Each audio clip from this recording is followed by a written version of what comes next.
fazendo essa live para falar um pouco sobre o papel do engenheiro florestal no manejo de árvores. E eu convido, então, a engenheira florestal Miriam Souza para falar sobre o manejo urbano e o caso de Porto Alegre. A Miriam é formada pela Universidade Federal de Santa Maria em 2015, trabalhou na Câmara da Engenharia Florestal, no CREA. Atualmente ela é presidente da AGF, que é a Associação Gaúcha de Engenheiros Florestais, e atualmente ela atua no licenciamento ambiental de Porto Alegre. Miriam, fica à vontade para fazer a tua apresentação, tá? Tá, ok. Boa noite, então. Eu vou carregar a apresentação aqui.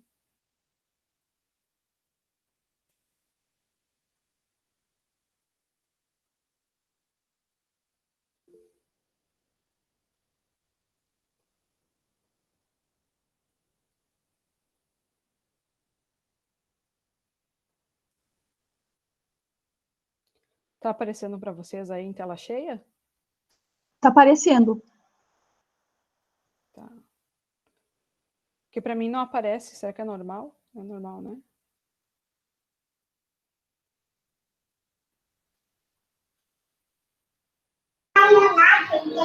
Eu acho que é normal, Miriam, que quando eu fiz a apresentação era a mesma situação. Ah, é? Eu não conseguia enxergar na apresentação.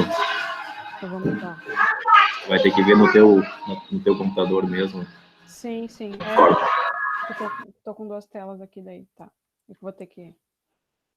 Então, boa noite a todos. Eu vou apresentar hoje para live o caso de Porto Alegre sobre o manejo de vegetação na área urbana, mais especificamente a parte da legislação, que é onde tem alguns casos importantes e recentes para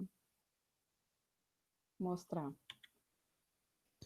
Então, nós temos hoje a Lei Complementar 757 de 2015, que é a legislação que aborda a arborização aqui de Porto Alegre. Então, vou apresentar aqui um breve histórico de como que a gente chegou, né, nessa lei. Aqui temos em 1976 foi a criação da SMAM, com alguma assim, pressão de ambientalistas, foi criada essa secretaria. Em 1985 foi feito o primeiro encontro nacional sobre arborização urbana em Porto Alegre, e isso trouxe mais ou menos 500 pessoas para Porto Alegre de todo o Brasil. A partir desse encontro aqui, Porto Alegre começou a ser uma referência na parte da arborização, porque tratou do tema, naquela época não era uma coisa muito abordada, né? Em 92 foi fundada a SBAU, a Sociedade Brasileira de Arborização Urbana. Inclusive, a primeira presidente era funcionária da SMAM. No ano 2000, foi criado o Plano Diretor de Arborização de Vias Públicas em Porto Alegre.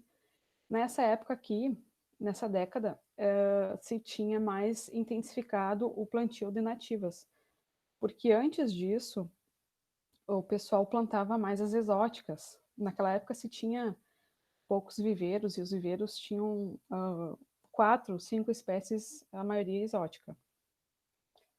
Em 2006, foi criada a Resolução 05, através da Coman, que é que criou o Plano Diretor de Arborização Urbana de Porto Alegre. Em 2011, foi criado o decreto que tratava também da regulamentação da arborização, né? Que essa de 2015, essa Lei Complementar 757, revogou essa de 2011. Em 2012, houve uma intensificação nas reuniões técnicas envolvendo as zonais da divisão da SMAM. O que significa isso? Porto Alegre é dividido por zonais para tratar, como a cidade é grande, então, assim, cada zonal tinha sua equipe técnica, e eles começaram a ter mais reuniões para abordar o tratamento e a isonomia junto à sociedade, né? Porque muitas vezes alguns setores tratavam a parte da arborização de uma forma, a Zona Sul fazia assim, a Zona Norte fazia de outro jeito, a Zona Leste, enfim. Em 2013, em agosto de 2013, nós tivemos um fato histórico, né, muita gente se lembra que foi a queda de um eucalipto ali no Parque Farroupilha, causando uma vítima fatal. Foi até um juiz, né, que faleceu desse acidente. Nesse ano aqui, o que a gente percebe, assim, de conversa com a SMAN? A SMAN sempre foi muito pressionada pelas ONGs, pela parte ambientalista, de não suprimir as árvores, né?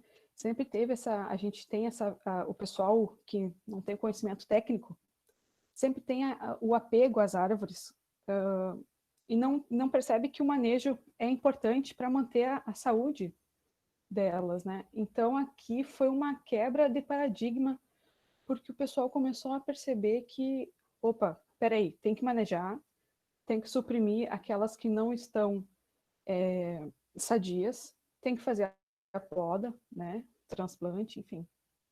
Em 2014, após esse ocorrido, foi contratado uma equipe de São Paulo, do Instituto de Pesquisas Tecnológicas, para avaliar 150 árvores na via pública, né, e para ministrar um curso de avaliação de riscos para os técnicos da SMAN.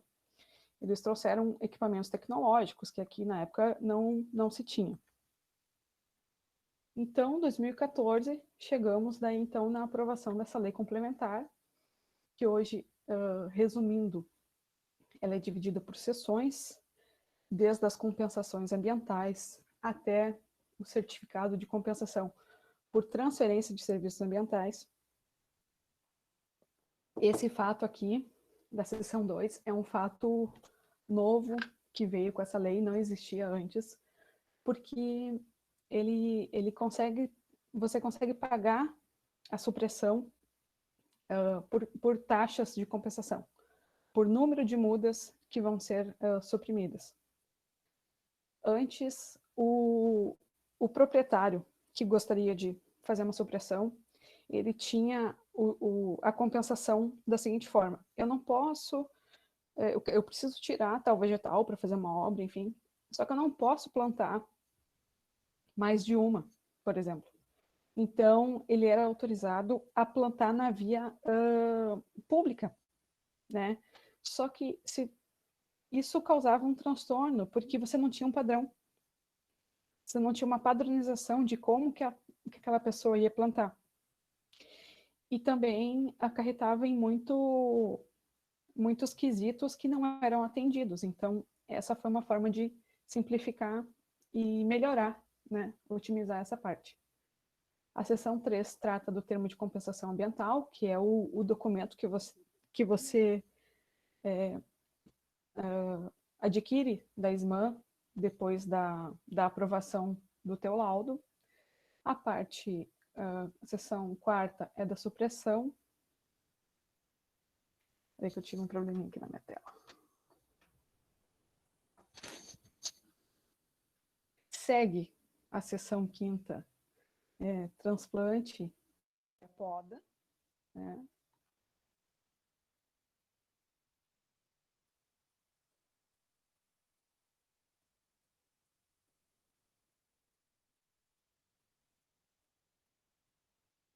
Tá aparecendo aí, pessoal? Acho que caiu, Miriam, a apresentação. Não Caiu? saiu. Uhum.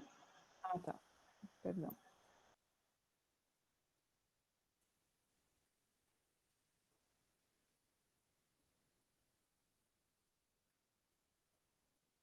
Então, seguindo na seção 6ª da poda, dos casos especiais de poda, da ação fiscal, até as penalidades. Em 2016, houve uma capacitação feita pela SMAN para receber os técnicos responsáveis. Olha, quem faz manejo em Porto Alegre, né, vai ter um curso, vai ter uma capacitação para explicar essa nova lei, porque na época, né, fazia um ano, então, muito recente, o pessoal ainda não tinha todo o entendimento. E foi feita uma cartilha, essa cartilha aqui, eu tirei do site da SMAN, aqui ela aborda todo o procedimento que deve ser feito para fazer a solicitação do manejo. Inclusive, ela foi revisada agora em 2017, né? 2 anos depois da lei. Então, o que tem nessa cartilha? As coisas básicas e até alguns exemplos de como que devem ser feitos alguns pedidos, né? Quem são os profissionais que podem fazer, informa que são os biólogos, engenheiros agrônomos, quais procedimentos devem ser, plataforma de solicitação e conter, que são os dados gerais do requerente, o responsável técnico, as informações do vegetal, quais as intervenções para cada vegetal, a proposta de compensação, se vai ser feita no local ou se vai ser feito por taxa de compensação, né? A manifestação sobre abelhas ou ninhadas. Isso aqui é um termo muito importante, tem que ser... Isso aqui foi colocado num artigo específico da Lei 757. Então, se tem, você tem que esperar ou informar se é um manejo urgente, você tem que informar a ESMA, ela aciona a parte da fauna, que vai ver qual o procedimento adequado para realizar sem afetar a nidificação. Alguns complementos, como o croquis de localização, ART em finalização. Então, nós tivemos, desde 2018, algumas tratativas para a modificação dessa lei. Em 2019, surgiu algumas alterações, né, nessa Lei 757, que foi a Lei Complementar 845, que incluiu artigos 47A e 47B, e a Lei Complementar 846, que alterou alguns artigos e incluiu outros. Eu vou me ater mais na parte que ele inclui, porque na parte que ele são, por exemplo, um dos artigos, ele trata apenas se eu tenho um imóvel, vou comprar um terreno, e ele não tem vegetal nenhum, antigamente, na lei de 2015, eu tinha que pagar 0,5% do valor do imóvel, do terreno, mesmo não tendo nenhum vegetal. E isso foi excluído dessa nova legislação. Só paga esse valor se tiver vegetação. Então, o que foi incluído aqui? Foi alterado, resumidamente, todo esse parágrafo 8º. O que ele quer dizer? Protocolado o requerimento padrão, conforme a cartilha da ESMA, e transcorrido o prazo de 60 dias, e a ESMA não tiver uma decisão sobre o teu pedido, você pode, sob responsabilidade administrativa, civil e criminal do profissional e do proprietário, executar o manejo vegetal. Tá? Então, claro que obedecendo a outras legislações específicas, sem intervir em áreas de preservação permanente, em unidades de conservação, ou em espécies ameaçadas de extinção, tombadas, imunes. Nessas, você não deve tocá-las porque elas pertencem a outras legislações, né? Então, aqui ele adiciona, enfatiza a questão da RT, né? O manejo vegetal pelo particular poderá ser realizado em área pública, né? Ele inclui essa novidade aqui, mediante autorização prévia da ESMA, pelo proprietário ou pelo lindeiro, alguém que está com alguma solicitação, precisa fazer um manejo, ele é vizinho, aquela árvore da rua que está batendo na janela, enfim. Então, ele pode agora fazer essa solicitação também, esperando esse prazo de 60 dias, com o laudo técnico acompanhado de ART. Então, com responsabilidade técnica, né?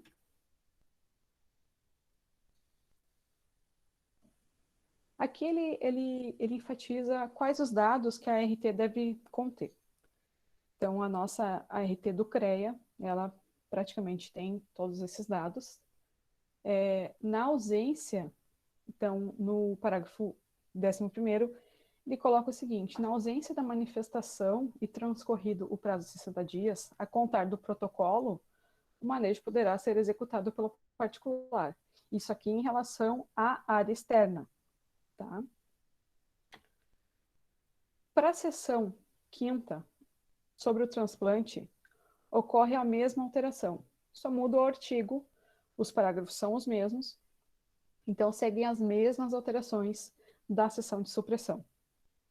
Na seção de poda, a mesma alteração. Pode ser feito o manejo do vegetal ou dos vegetais na área pública ou privada após 60 dias, sem a manifestação da SMAN, mas com laudo e ART.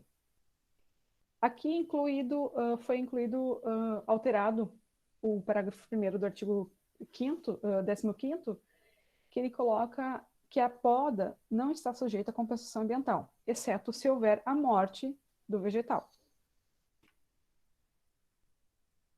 E na outra lei, a 845, de 2019 também, ele coloca o seguinte, que a SMAN deverá fazer a análise no prazo de até 60 dias. Então, ele coloca que ela deve fazer a manifestação em 60 dias. Se não houver a manifestação, você pode fazer, ela regulamenta o que está escrito na 846, tá? São duas leis complementares que alteram a lei de 2015.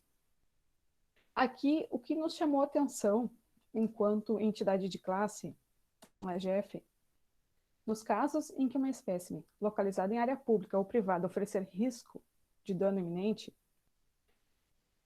transcorrido o prazo, no artigo 47A, ou seja, de 60 dias, o informante poderá realizar o manejo vegetal necessário, sob sua responsabilidade, desde que apresentando o laudo técnico e a ART. O que nos chamou a atenção aqui foi que, como que eu vou esperar 60 dias para um risco de dano iminente? Eu não posso esperar. Se é um risco de dano iminente, eu não posso esperar 60 dias. Eu preciso fazer o manejo. Tá? Então, essa lei aqui, ela regulamenta esses dois artigos, ela só segue o mesmo padrão de quais os documentos que devem ser apresentados, ela trata do risco iminente, que deve obedecer o rito processual conforme a lei de 2015, porém, com essa alteração do prazo de 60 dias, tá? Então, esse decreto aqui, ele regulamenta as leis complementares, 846 e 845. Como que a gente atuou junto a essa modificação? A AGF, como eu sou representante e moro em Porto Alegre e me interesso muito pela área, nós fomos atrás do autor do projeto de lei, no caso, o vereador Moisés Barbosa. Então, a gente teve uma reunião com ele e eu mostrei alguns dados que eu disse, olha, eu aprecio essa alteração, porém, ela não contempla, na minha visão, a necessidade que o responsável técnico tem na hora de executar. Como que eu vou fazer um manejo de algo com risco e esperar 60 dias? Então, eu tenho que estar garantida pela lei, né? Então, ele nos recebeu,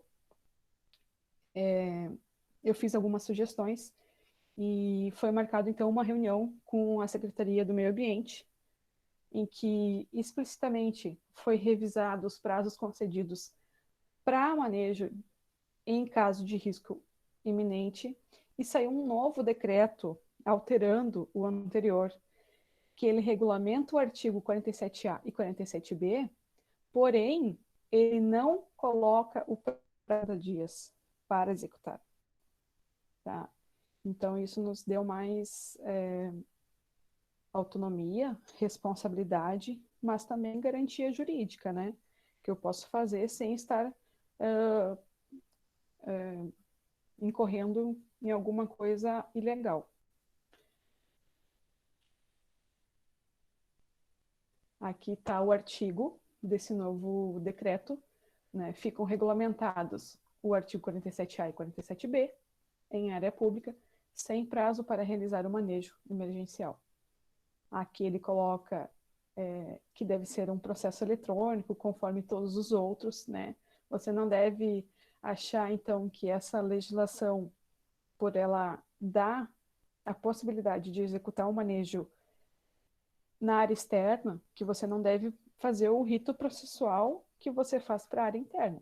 E aqui ele cita novamente o laudo acompanhado da ART. Então, eu finalizo aqui a minha apresentação, deixo mais alguma coisa para as dúvidas no final. Obrigada. Muito boa apresentação, Miriam, bem interessante que vocês foram atrás de melhorias para a própria lei, né? Sim, sim. Porto Alegre, eu acho que é um dos primeiros casos que acontece isso, né? O que eu vi essa lei trouxe, tá agregando bastante, assim, ela é muito nova, mas eu acho que ela dá a possibilidade da gente atuar mais como engenheiros florestais e também a ter responsabilidade pelo manejo, né? Com Não é certeza. porque você pode fazer agora o manejo externo que você não tem mais a responsabilidade, até é o dobro, porque uma área externa tem muito mais atenção, né? Então, e o que eu percebi é que essa intenção da lei, conversando com o autor,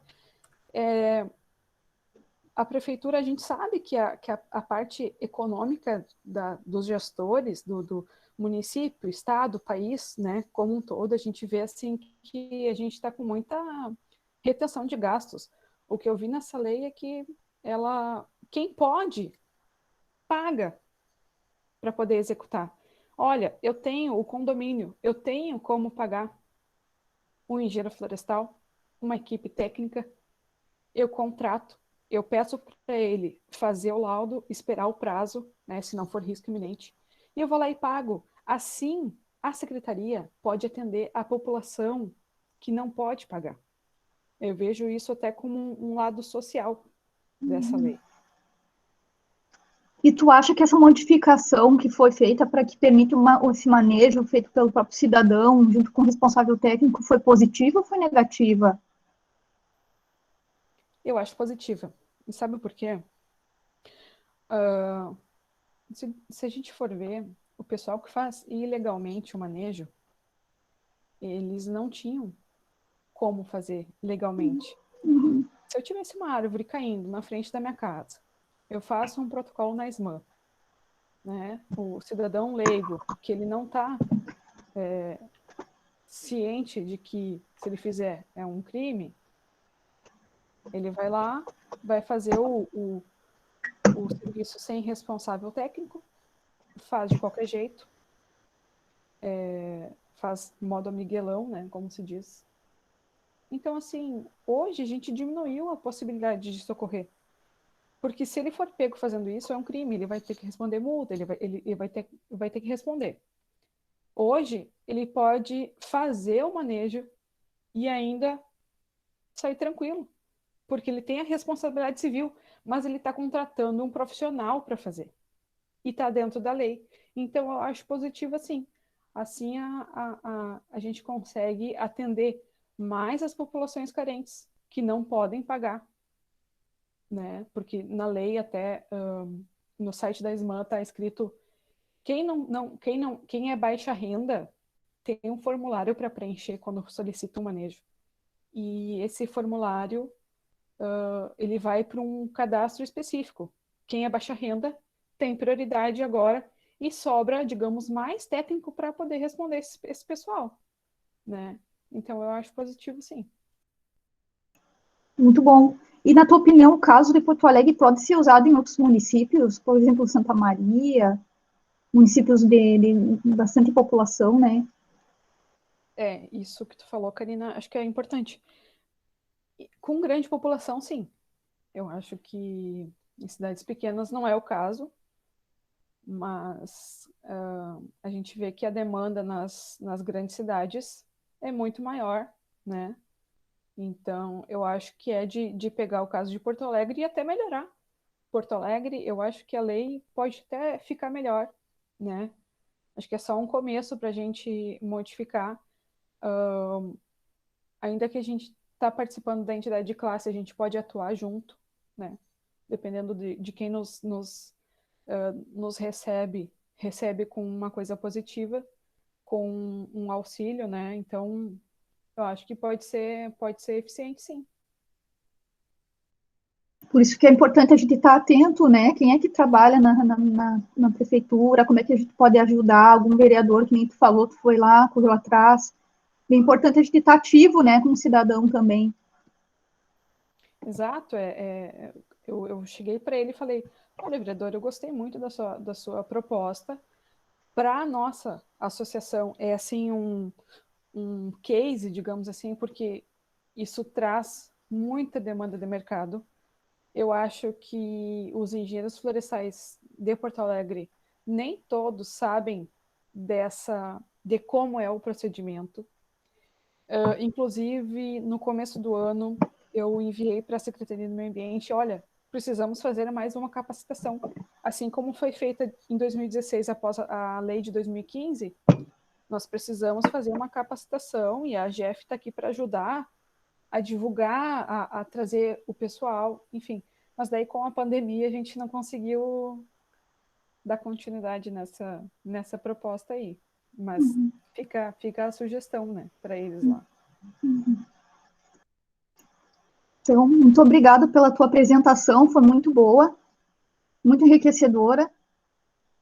E se tu quiser colocar o teu contato ali no chat, Miriam, teu e-mail, teu telefone, o pessoal, Certo. um pouco, se alguém precisar, né? Certo, coloco Tá. e se quiser eu posso disponibilizar também a apresentação para o pessoal ter o... Eu sei que é um pouco maçante, porque para sintetizar tudo isso foi bem...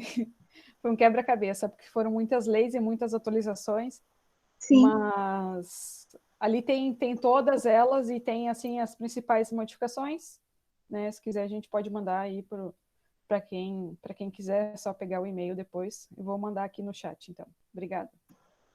Obrigada. Então, vamos conversar agora com o engenheiro florestal Gabriel Berger, que vai falar um pouco sobre a função do engenheiro florestal no manejo de árvores.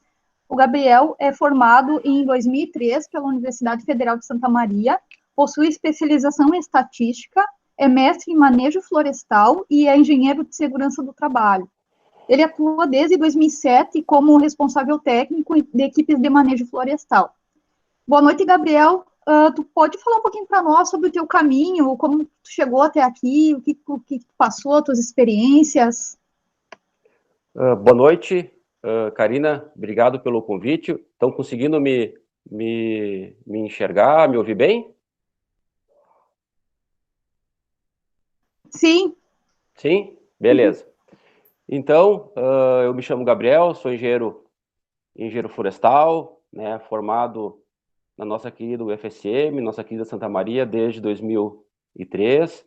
E a minha história no manejo florestal, no manejo de vegetação, iniciou por acaso, né, na própria universidade. Então, lembro que no primeiro, segundo semestre, teve o nosso inventário florestal contínuo, nosso inventário estadual do Rio Grande do Sul. Então, participei como ajudante na coleta de dados, participei também de monitorias, trabalhando em laboratórios de manejo florestal, inventário florestal, também ajudando na coleta de dados, né, para mestrandos e doutorandos da universidade.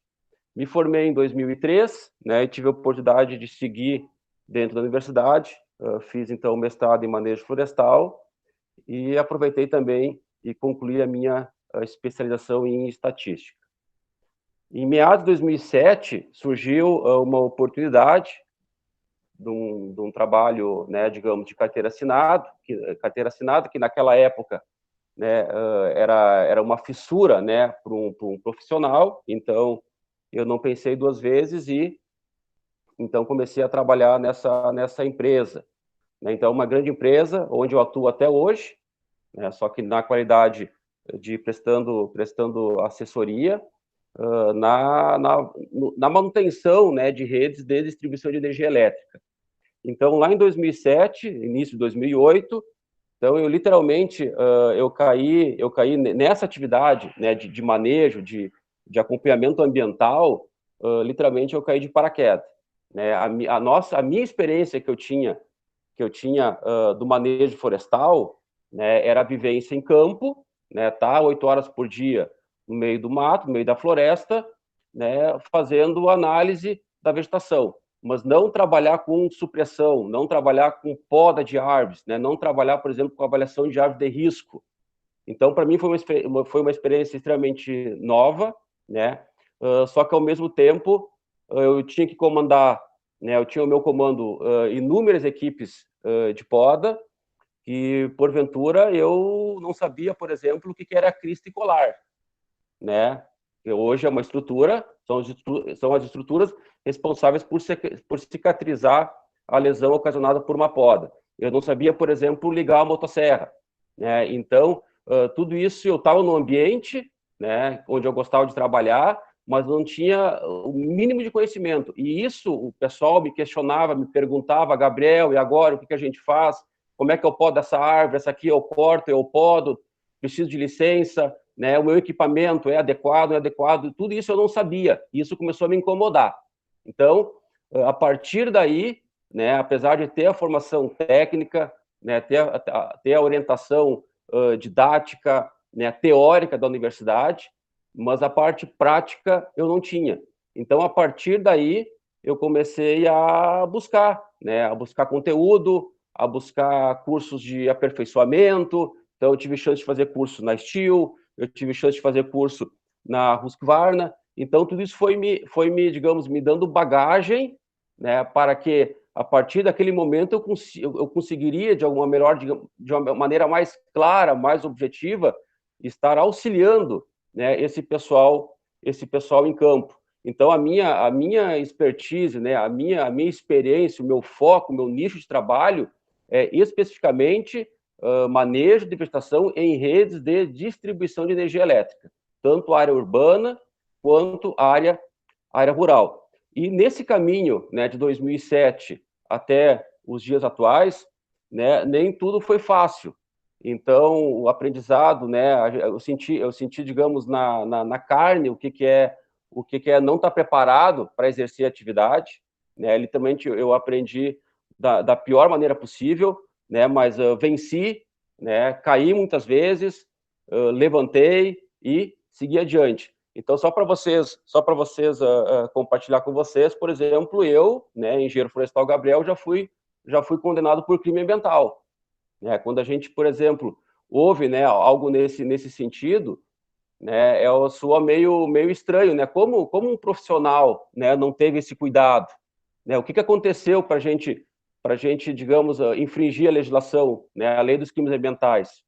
Então, tudo isso foi ocasionado pela minha falta de experiência. Então, nesse caso específico aí, né, uma equipe, em 2009, se eu não me engano, podou uma figueira, né, cortou uma figueira, que a licença ambiental não autorizava naquela época.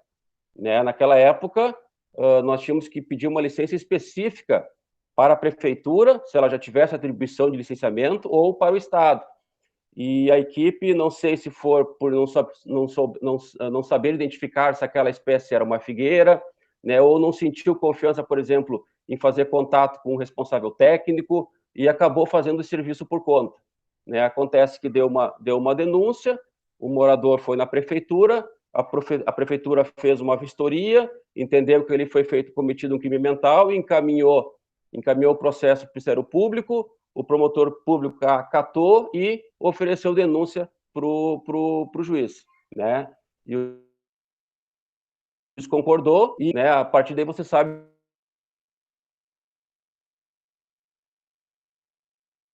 o que não ia adiante.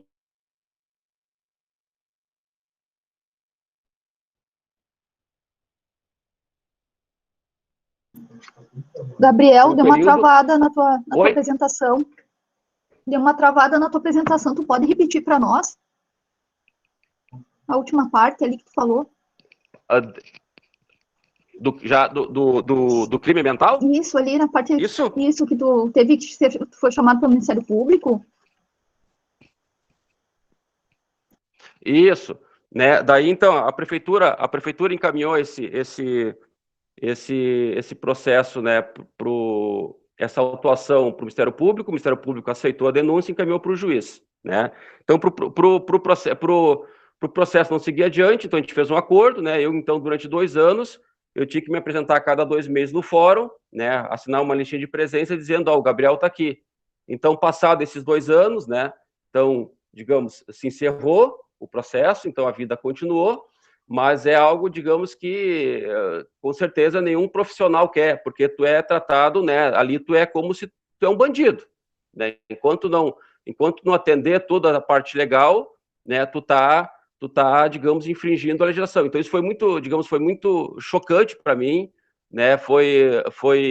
Né, eu fiquei chateado, né? Até com uma certa vergonha, enfim, né? Como a gente formado, profissional, a gente cai ainda nisso, né? E eu tenho certeza que isso aconteceu pela minha inexperiência, né?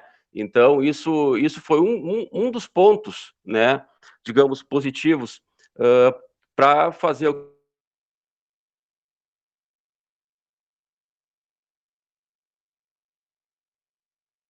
gente se aperfeiçoar, a gente ser um melhor profissional.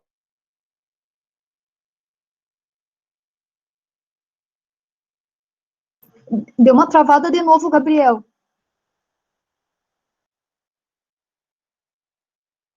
Machucou, não teve nenhum tipo de ferimento, mas também outro transtorno Gabriel, passado, deu uma travada, né, de novo. Se tu puder falar um pouquinho da última parte ali.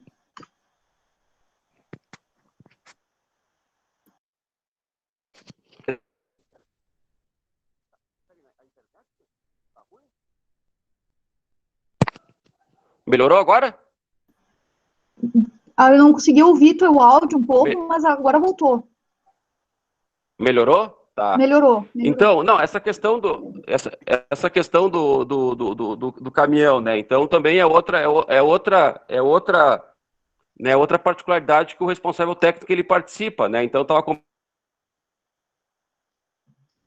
equipe, se degenizou, o cabo arrebentou em cima do caminhão, o caminhão pegou fogo, né? Então estava lá acompanhando, né? Então é outro susto, né? É outra dificuldade que a gente tem. E no início do ano, acompanhando uma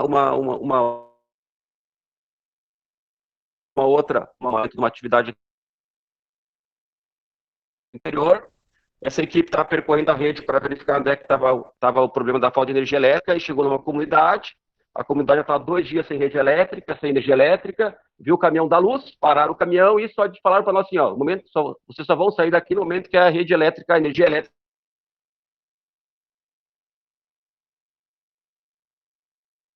Então a gente ficou lá meio turno, né, digamos, sem poder sal, e a gente só foi liberado quando chegou, por exemplo, o pessoal da concessionária e a tropa de choque da Brigada Militar, tá? Então, porque os ânimos já estavam bem exaltados. E eu, como profissional, estava lá no meio, né? Então, todas essas particularidades, né, todos esses imprevistos, né, isso é bom para nós como profissional, né, porque isso faz com que a gente cresça profissionalmente, né? Então, vencido todo esse caminho, né? Então, hoje o nosso papel básico, né, é acompanhar as equipes de manejo, né, dar condições para que elas executem a atividade da melhor maneira possível, tanto do ponto de vista técnico, também na qualidade do serviço e principalmente, né, na questão da segurança, né, porque essas equipes elas trabalham com o inimigo invisível, que é a rede, né, que é a energia elétrica. Então, qualquer erro, né, um galho, por exemplo, está encostando na rede que tu não percebeu, né, deu um vento que tu não percebeu, então tudo isso pode acarretar algum tipo de problema, né, trazer acidente para a equipe. Então é importante, né, elas estarem, digamos, bem assessoradas, bem orientadas, e é fundamental, né, o papel do engenheiro florestal, no caso, né, do responsável técnico, de promover, né, de ser o facilitador para que esse processo ocorra. Então, de maneira resumida, tá, Karina, digamos, essa é a minha jornada, né, o meu passo a passo, tá, para mim chegar até aqui. E tu acha que o engenheiro florestal pode ajudar a minimizar os impactos no manejo das árvores? É fundamental. A Miriam já colocou, né, que hoje, pela legislação, somente 3 profissionais, né, têm atribuição para fazer esse acompanhamento, né, para fazer essa orientação, que é o próprio florestal, né, o engenheiro agrônomo e ainda o profissional biólogo, né? Como é que eu atuo, Karina, visando a minimização do impacto ambiental? Isso só vai acontecer, isso só vai ser possível se a tua equipe ela está bem capacitada, né, bem orientada, se ela está bem treinada e, principalmente, fundamentalmente, se ela esteja acompanhada pelo responsável técnico, né? Então, por exemplo, o florestal, eu estou falando, Karina, da minha história, tá?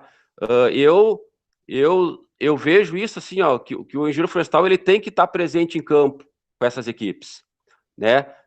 Seja uma equipe, no meu caso, de manutenção de rede de energia elétrica, seja um profissional que trabalha numa prefeitura e que tenha sobre a sua alçada uma equipe, por exemplo, que faça manutenção das árvores urbanas, tá? Então, é fundamental, né, o profissional estar junto, estar presente com as equipes, porque é nessa hora que tu pode, ainda em campo, né, ao vivo, identificar algum tipo de desvio e corrigir e sanar, tirar a dúvida ali naquele momento, né? Então, por exemplo, qual galho cortar, né, para tirar o risco, né? Eu corto quantos % dos galhos da copa, né? O corte final é realizado aonde, né? Qual é o tipo de poda que vai ser aplicado, né? Então,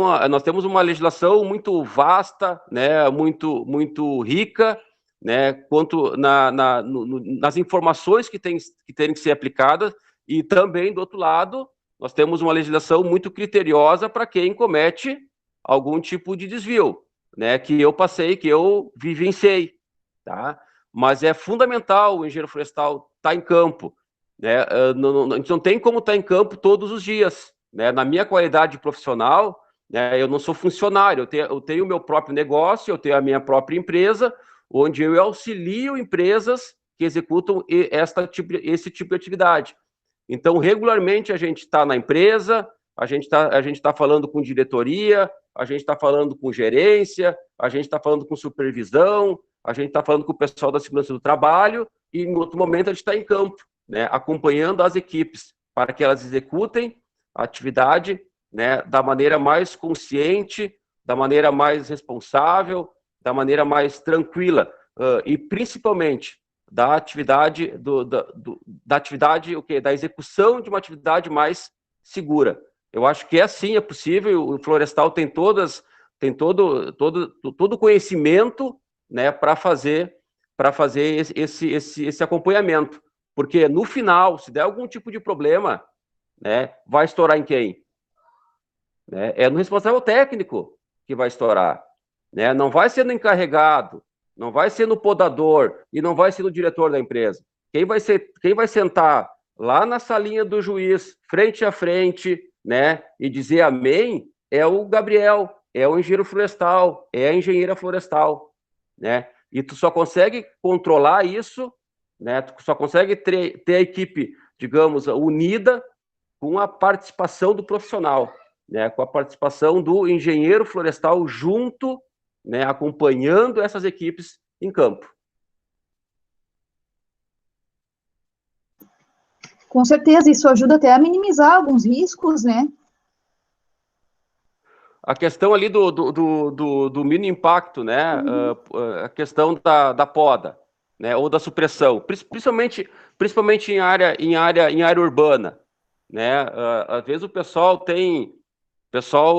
vê uma equipe, por exemplo, a equipe de poda aí e já fica meio, né, a contragosto. Mas é um trabalho excepcional que tem que ser feito, muito importante. Nós só estamos conversando aqui porque tem energia elétrica nas nossas casas, tem internet, né? E essa energia elétrica vem da onde?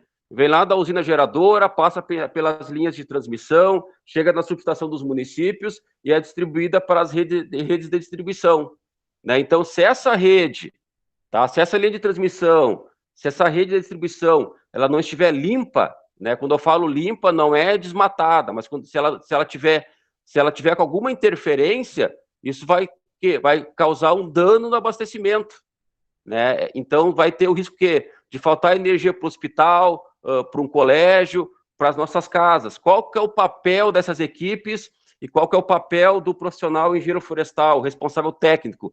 É garantir o quê? Que quando a poda for executada, quando a supressão for executada, ela seja da melhor maneira possível. Poda, por exemplo, tem que cortar ali, né, preservando a crista tricolar. São as estruturas responsáveis por cicatrizar a lesão que tu ocasionou naquele vegetal.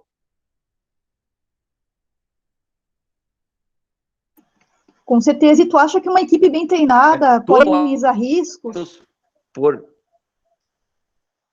Oi, pode falar. Tu acha que uma equipe bem treinada, tu que dá tantos cursos, pode minimizar os riscos, pode ajudar na qualidade do serviço? É o único caminho que tem, né? Equipe qualificada, equipe treinada, equipe orientada, equipe com acompanhamento, tá? Isso é fundamental. E além disso, né, equipamentos corretos, né, equipamentos adequados. Uma motosserra, uma motopoda, por exemplo, se for a combustão, né, ela tem que estar bem regulada, a corrente tem que estar bem afiada, tá? Então tudo isso interfere na atividade final, né? Voltando ali a falar qual que é a questão técnica da qualidade, né? O corte final, ele tem que ficar o quê? Um corte liso, parelho, sem toco, sem lasca. Dessa forma, por exemplo, tá? O galho por si só, né? O galho não, aquela lesão que tu ocasionou, por si só a árvore tem condições de absorver esse dano que tu causou e ela vai cicatrizar, ela vai fechar esse ferimento, né? Ela vai compartimentabilizar essa lesão. Então ela tem todas as estruturas químicas, biológicas, né, de fechar naturalmente aquela lesão. Então não precisa passar nenhum tipo de produto. A gente vê o pessoal aí perguntando se tem que passar algum tipo de cauda, né, algum inseticida, fungicida. Não se aplica nada, desde que tu siga a questão técnica correta, né? A técnica de poda adequada para dar condições para que a árvore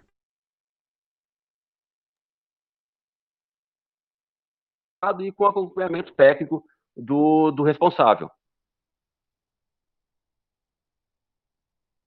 Perfeito, Gabriel. Muito boa a tua apresentação, teu relato, muito enriquecedor. E eu gostaria de pedir para a Sabrina fazer as perguntas do chat, que eu acho que o pessoal está fazendo umas perguntas ali para ti, Gabriel. Boa noite a todos, eu sou a Sabrina. Nós vamos passar agora para as perguntas que o pessoal colocou aqui no chat. A primeira delas é para o Gabriel. A Catiane Cavalheiro perguntou se o Gabriel saberia informar como funcionam as licenças para podas da RGE, pois às vezes na prefeitura nós temos denúncias de podas executadas pela RGE, mas como podemos ter acesso às licenças de podas executadas pela RGE? Se eles têm licença para algumas árvores se precisam. Como é que funciona essa questão das podas pela RGE, pelas concessionárias?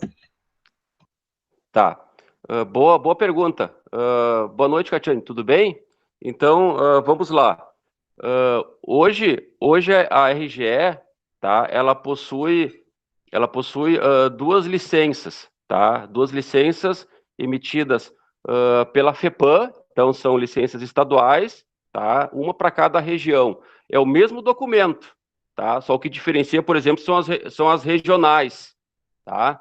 E o que diz nessa licença, tá? Que qualquer tipo de vegetal, tá? Qualquer tipo de vegetal que esteja em contato com a rede de energia elétrica ou esteja próxima da rede de energia elétrica, tá? A concessionária, ela tem autorização, tá? De realizar a intervenção, tá? Isso é num primeiro momento, ok? Qual que é a faixa? Qual que é a faixa de manejo, tá? 15 metros, 7,5 metros para cada lado do eixo. Então, tem o eixo da rede, tem lá os postes, 7,5 metros para um lado e 7,5 metros para o outro lado. O que tiver de vegetação, tá, que esteja interferindo na rede de energia elétrica, a concessionária ela está autorizada a fazer o manejo. Tá? Agora, tá, se é em área urbana, tá, se for em área urbana, a concessionária ela tem que pedir autorização, como se fosse uma anuência para esse município, tá? E os municípios que hoje já tem regras próprias, né? Já tem uma legislação específica de manejo, tá? Tem que haver, digamos, uma sintonia, né? Entre o manejo dessas árvores que estejam em contato, né? Ou estejam, por exemplo, próximas a redes de distribuição de energia elétrica. Tá? O maior problema hoje, né, que vai ao encontro da pergunta, é a questão do distanciamento, né, e o formato que a árvore adquire após a poda, né, que popularmente, né, nós identificamos como sendo uma poda em V, né. Porque popularmente, né, inicialmente, o termo a poda em V, tá, é um termo que a gente usa de maneira, digamos, popular, mas a poda correta é a poda de segurança. O nome técnico, tá? É a poda de segurança em redes de energia elétrica. Por que ela adquire esse formato em V? Porque após a poda, tá, as árvores elas têm que ficar a uma distância da rede. E essa distância ela varia em função, principalmente, do tipo de estrutura da rede, tá? E o tipo dos cabos dessa rede. Essa distância ela varia, tá? De 0,5 metro para 2 metros, tá? Então, para não se alongar muito, redes de IBT, que é baixa tensão, varia de 0,5 metro a 1 metro, dependendo, por exemplo, se for uma rede protegida ou cabo nu, e rede de alta tensão, que são as redes lá, os 3 cabos trifásicos no topo lá da cruzeta. Também o mesmo caso, se é rede complexada, multicomplexada, se é rede protegida ou se é cabo nu, varia de 1 metro a 2 metros.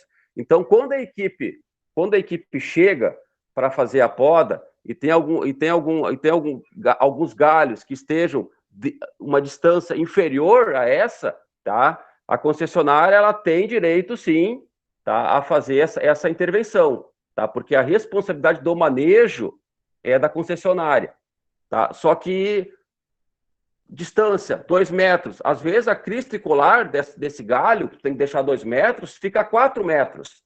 Tu não tem como cortar o galho na metade, né? Cortando o galho na metade vai ficar o toco. Ali, né, onde tu fez o ferimento, ela não vai cicatrizar, não vai compartimentalizar. Então vai ser uma porta de entrada para fungos, bactérias, de água. E o quê? Esse tronco vai ser o quê? Uma via de entrada de organismos ao longo do tempo, pode comprometer, né? Ó, essa poda, né? Coisa feia.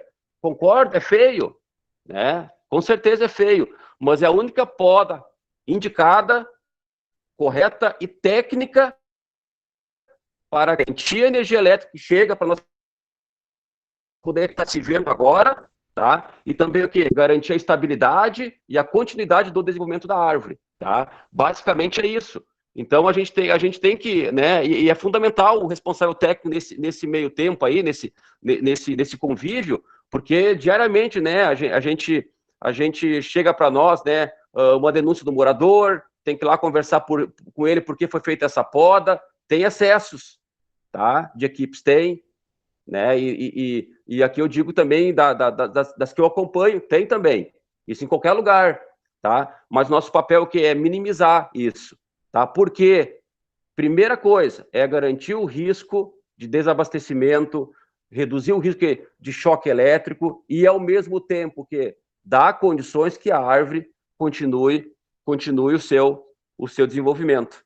Tá? Basicamente, dessa forma. Por que fica esse formato? Né? Por que fica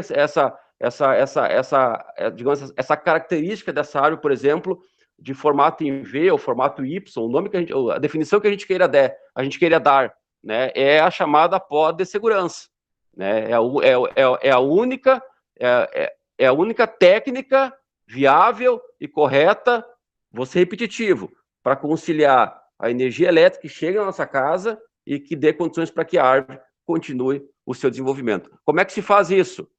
Né? Técnica, capacitação, acompanhamento, orientação, e assim vai. É um trabalho de formiguinha, tá? E fundamental que é o nosso papel aí no meio, para dar condições para que isso ocorra. Muito obrigada, Gabriel, pelos esclarecimentos.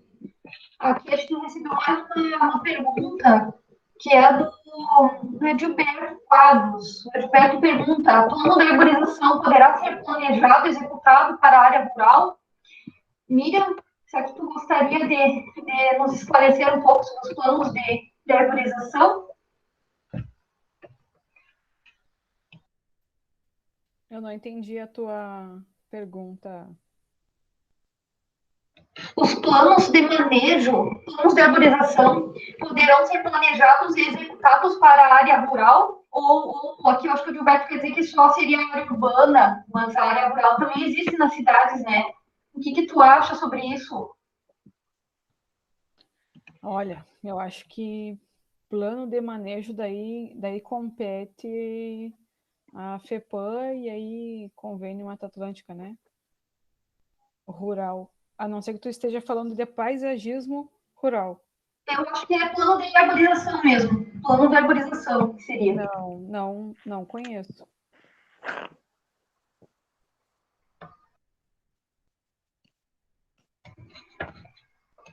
Tivemos também mais uma pergunta aqui da Maria Rosa Sé. O Gabriel irá falar sobre o método GEMA, ou já abordou? Poderia falar um pouquinho sobre isso, Gabriel, sobre o método GEMA? Sim, com certeza. Boa noite, Maria. Então, eu nessa minha caminhada, né, nessa minha experiência profissional, eu sentia a necessidade, né, de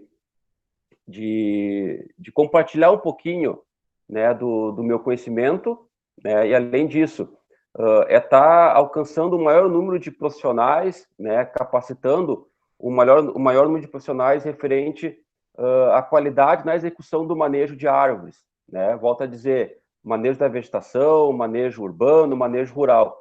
Então, no início do ano, eu desenvolvia, né, a minha empresa desenvolveu um método, né, GEMA, que é a Gestão de Manejo de Árvores, onde é um curso, né, onde eu, de maneira sistemática, né, é um caminho onde eu mostro, né, qual o caminho a ser percorrido para que tu execute a tua atividade da maneira segura, correta, produtiva, técnica, tá? Então, a gente aborda desde a questão da legislação da atividade, né? Quais as licenças que o técnico, que o responsável técnico e que o operador do equipamento ele tem que seguir, licença, né, da motosserra, licença de LPU, as obrigatoriedades dos treinamentos de NR12, motosserra, motopoda. Abordamos também a questão dos EPIs, a questão do planejamento da atividade, né, os tipos de poda, os tipos de supressão, tá? E também finalizando também com a questão dos resíduos. Hoje, o maior problema, né, da poda, principalmente na poda urbana, é o resíduo, né, o resíduo verde gerado pela atividade.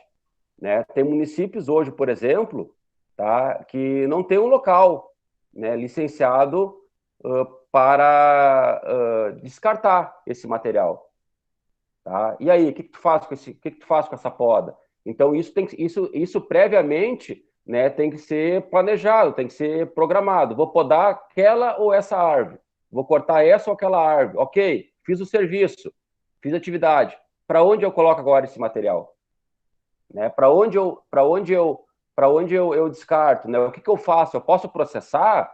Né? Como é que eu processo? Pode virar compostagem? Eu posso doar essa madeira? Então, é um caminho, né? É um passo a passo que eu, digamos assim, ó, eu formatei, né, para estar auxiliando, né, esses tipos de profissionais, seja um operador de motosserra, seja um arborista, seja um empreendedor, ou seja um responsável técnico hoje que atua frente a equipes de manejo de árvores, tá? E aproveitando, agora no final do mês, tá, eu vou estar fazendo 3 aulas, né, sobre o uso, né, sobre como dominar, né, essas técnicas de manejo com os equipamentos, motosserra, motopoda e roçadeira, tá? Então tem bastante informações ali no meu Instagram, @gabriel.berger, tá? Então para quem quiser mais informações ali é só me seguir, tá? Que tem bastante informações sobre o assunto, né, referente ao manejo de árvores e o uso seguro desses equipamentos. Maravilha, Gabriel, muito obrigada. Alguém tem mais algum questionamento e gostaria de fazer agora? Vamos deixar aberto esse espaço para quem gostaria de perguntar. Gilberto, não sei se tu gostaria de esclarecer melhor qual foi a tua pergunta. Sim. Boa noite a todos. Primeiro, parabenizar todo mundo pela live, por estar num domingo do dia 20 de setembro, né? Muito legal. É o seguinte, então, todo mundo me escutando aí? Estão escutando? Ah, tranquilo. Não, é que a gente vê uma necessidade muito grande de fazer o planejamento também nos distritos do interior, da questão da arborização, porque geralmente os planos diretores só se referem à área urbana, e a área rural geralmente tem distritos também, né? Tem localidades. Isso não poderia ser incluído no plano diretor do município, porque não se refere só à área urbana, né? Não sei o que os colegas acham.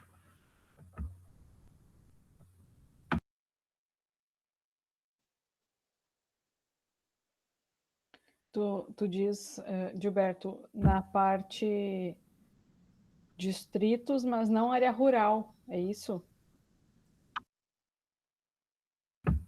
Sim, na área rural dos distritos, né? Sempre tem uma localidade, tem quase uma comunidade que trabalha, né? Tem tipo um centrinho rural, assim, às vezes com quadras e comércio. Eu diria que eu tenho uma concepção de daí o paisagismo rural. Eu tenho outra concepção, eu não tenho a mesma questão de arborização, porque eu vejo que, na minha visão, a árvore ela é um equipamento público na cidade. Entendeu? Ela faz parte de todo aquele componente. Então, todos os componentes, eles devem estar em equilíbrio. Por isso, se ela estiver causando dano, ou se ela estiver causando risco, ela deve ser substituída, assim como qualquer outro equipamento. É claro que com todos os cuidados, com toda a compensação ambiental, né? Mas eu considero formas diferentes. Eu optaria por classificar mais como paisagismo rural, caracterizar as regiões, fazer corredores ecológicos, formadores de barreiras, né, de vento. Então, assim, trabalharia mais no paisagismo como um todo, de corredores interligando propriedades, fazendo, assim, uma visão mais harmônica das propriedades uma com a outra, do que a elaboração de um manejo numa unidade específica, por exemplo. Que aqui a gente vê isso. É uma unidade que eu preciso olhar, ou outra, ou duas, né? a não ser em casos de licenciamento para construção civil, que eu vou analisar uma área mais complexa. Mas eu vejo de forma diferente, eu acho que eu não usaria o mesmo conceito, sabe? Não sei se o Gabriel tem alguma coisa mais, acho que uma experiência mais relacionada também à parte rural.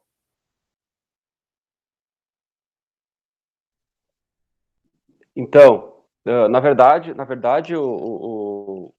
hoje que a gente vivencia bastante junto aos municípios, né, teoricamente de maior porte, é somente a questão do plano, né, de arborização urbana, tá? Eu particularmente, eu desconheço hoje, tá, alguma tratativa, por exemplo, que possa estar indo para esse lado, tá? Então, eu desconheço se já existe algum trabalho ou alguma experiência em uso, né, digamos, na prática, para seguir nesse caminho de arborização de planos para as rurais. Eu acredito que foi o que a Miriam comentou também, deve ser alguma comunidade, alguma coisa mais ou menos nesse sentido, né? Mas eu não saberia te responder, Gilberto, como é que isso hoje em que pé está, tá? E se já estaria em algum município isso sendo implementado, tá? Dou o exemplo aqui de Santa Cruz, tá? Santa Cruz tem o seu plano de arborização, né? E ele está em vias de ser revisado novamente, mas abrange somente a área, né? Digamos, os limites, né?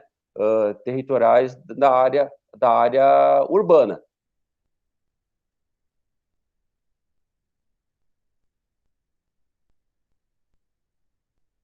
Alguém mais gostaria de perguntar para a Miriam ou para o Gabriel? Então, vamos encerrando nossa sessão de perguntas. Miriam, tu tem mais alguma coisa para relatar, Gabriel? Uhum. Tem um último recado. Acho importante a participação através das entidades de classe.